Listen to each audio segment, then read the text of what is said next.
We are facing a global crisis. Conflicts are multiplying in a context in which geopolitical divides do not allow to effectively address them. There is a sense of impunity.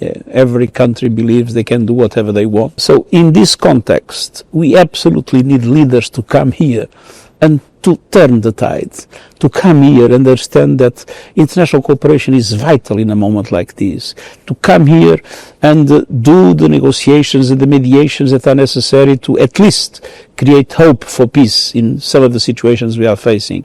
I believe that there will be a clear demonstration that the overwhelming majority of the countries in the world recognize the right of the Palestinian people to self-determination, recognize that there must be a Palestinian state and recognize it in the meeting we'll have on Monday, and at the same time send a very clear message that the carnage that is happening in Gaza has to end, that we need a ceasefire immediately, with the release of all hostages immediately too, and with effective humanitarian aid in Gaza that is suffering the highest level of death and destruction that I've seen since I'm Secretary General. The suffering of the Sudanese people is horrible.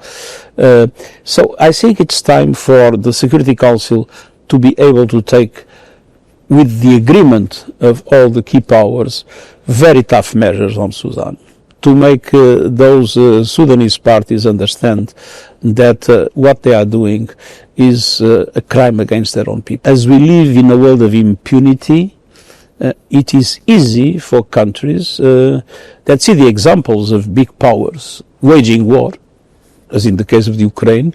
There is a stimulus for mid-sized countries to try to solve their ambitions or their problems through war, instead of negotiation, instead of compromise. And this is becoming a pattern that needs to be strongly opposed by the international community, and we would need a much more united and effective Security Council to make it happen. That's why the reform of the Security Council is so important. But the most important message is to the countries in the world that have obligations under international law, under international refugee law, that their doors must be open, that refugees must be seen their rights respected. UNHCR, that has a fantastic role in supporting refugees all over the world, is now dramatically underfunded. So this is a tragic situation that requires a comprehensive response. This is the moment in which every member state must present its new climate plan.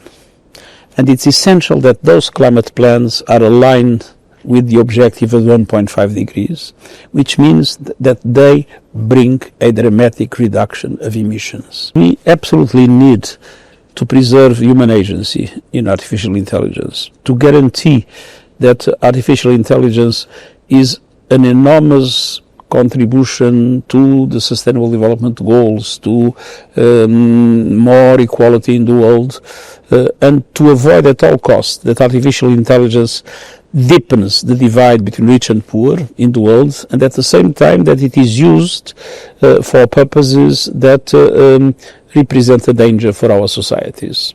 The danger because they can be weaponized, in relation to which the UN has presented in the Pact for the Future a clear set of rules in order to make sure that in social media and in other platforms, artificial intelligence and digital technologies in general do not become a threat to the social cohesion of societies and the mechanism of polarization that undermines democracy and undermines the possibility of peace to prevail. Our international financial architecture comes from the Second World War and today doesn't represent the world that exists. We have seen the emergence of a large economies in the developing world, they need to have a voice and a presence, participation in the global institutions. The same with continents like Africa or Latin America